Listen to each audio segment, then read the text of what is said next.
The Atlantic Intracoastal Waterway runs from the Florida Keys to Norfolk, Virginia, and provides a safe inland route all the way up the eastern seaboard.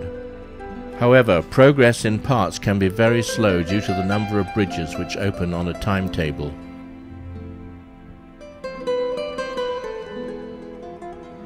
Wherever possible, we lowered our radio antennas and crept under bridges without them having to open for us, but it is almost impossible to judge bridge clearance by eye alone.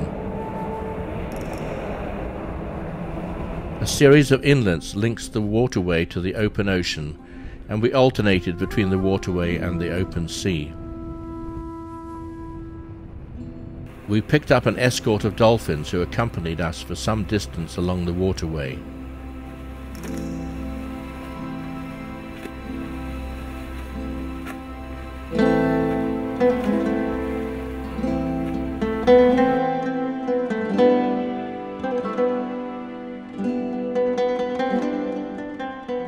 It was such a contrast to be floating so close to private homes that our shadow was cast across their yards and swimming pools, after being out in the rough and tumble of the open ocean.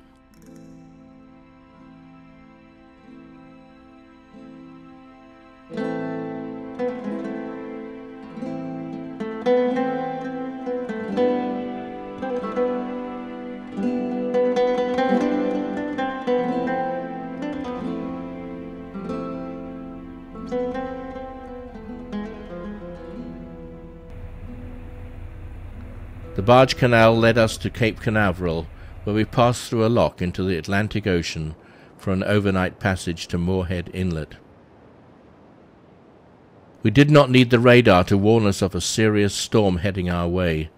It was only too visibly evident as the angry clouds boiled towards us, accompanied by thunder and lightning.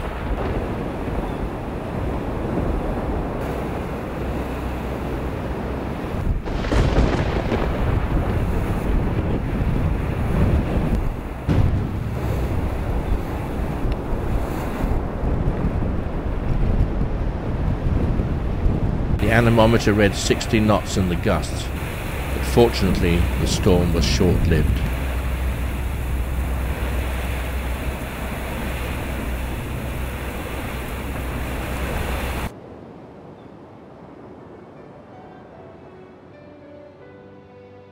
Back in the protection of inland waters, we attracted a following of a huge flock of laughing gulls, which somehow avoided hitting each other as they wheeled and dived to forage in our wake.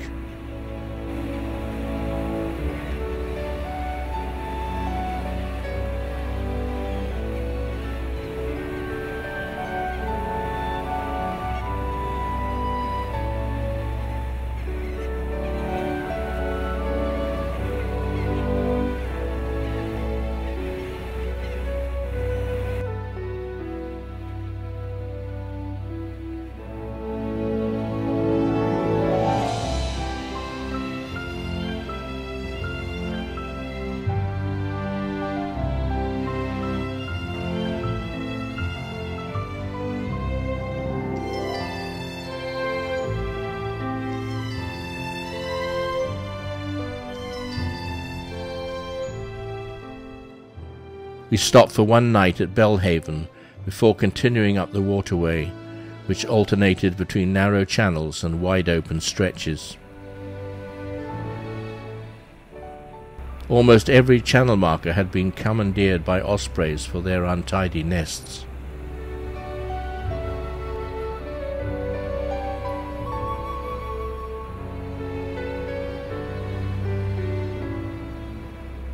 Brush fires in the Carolinas filled the atmosphere with haze.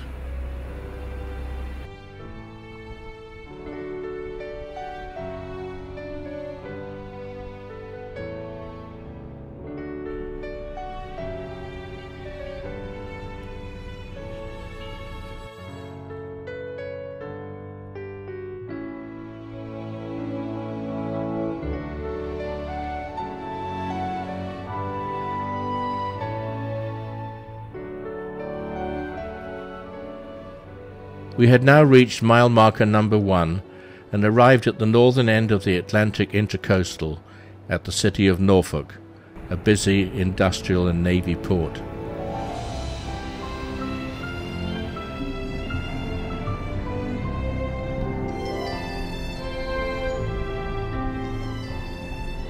We stopped here for a few hours before continuing up the Chesapeake in order to arrive in daylight at our destination close to Annapolis.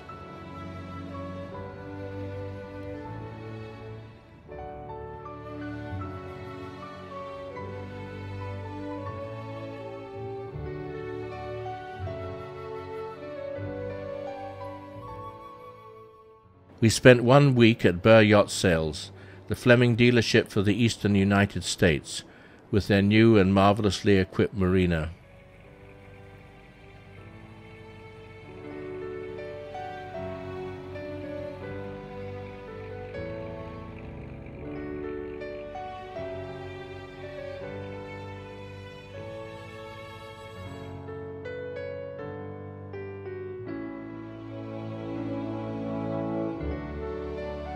But we still had many miles ahead of us and were soon on our way once more up the Chesapeake and passing through the Chesapeake and Delaware Canal, opened in 1829, and large enough for ocean-going ships.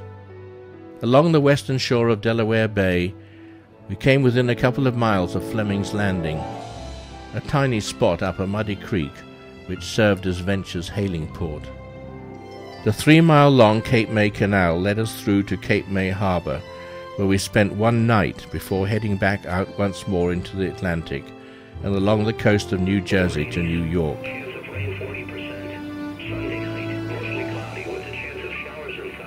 The journey now continues through the Erie and Oswego canals to Lake Ontario and on to Nova Scotia through the St Lawrence Seaway.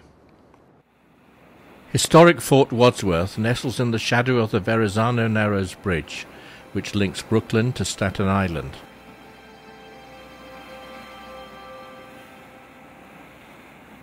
Like so many before us, we were welcomed to the great metropolis by the iconic Statue of Liberty. I was struck by the grace and fineness of detail, seldom apparent in the pictures of this elegant landmark. The towers of Lower Manhattan overlooked that section of the Hudson River on which, in January 2009, the pilot of a crippled airliner skillfully ditched his plane after its ill-fated encounter with a flock of Canada geese. The Hudson River provided the first leg of our overland route to the Great Lakes. The river is named after Henry Hudson, an Englishman who was hired by the Dutch East India Company in 1609 to search for a shortcut to the Pacific. We passed under the wide span of the George Washington Bridge, and the urban environment gave way surprisingly quickly to more rural surroundings.